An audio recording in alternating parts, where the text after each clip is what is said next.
The next set of tools are Java or JDK, the Eclipse or IntelliJ IDEA IDE, and Maven build tool.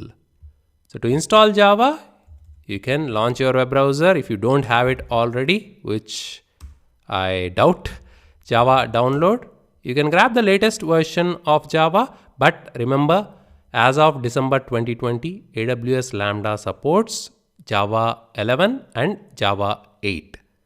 Not beyond that. It doesn't support the latest Java. As of December 2020, the latest Java is Java 15. That is what I have on my machine. If I say Java-version, I have Java 15, but I cannot use the features in Java 12, 14 or 15 yet when I am deploying my code to AWS Lambda. In the future, they might support the latest JDKs and JREs, but make sure you install either Java 8 or Java 11 depending on your team, depending on your projects, and try not to use the latest features beyond Java 11, otherwise your code will not work when it is deployed to AWS Lambda service.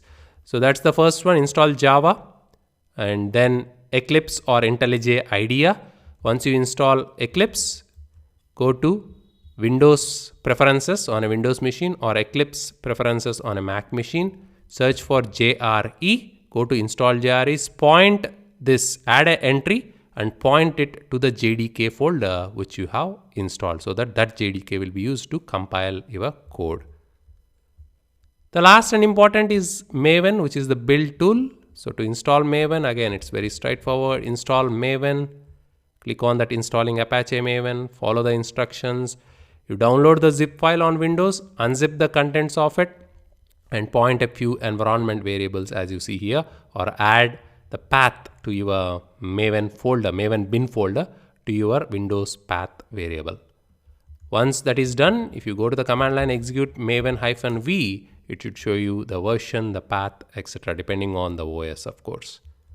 So make sure you install Java, either Java 8 or 11 as of December 2020, an IDE like Eclipse or IntelliJ IDEA, and finally Maven build tool.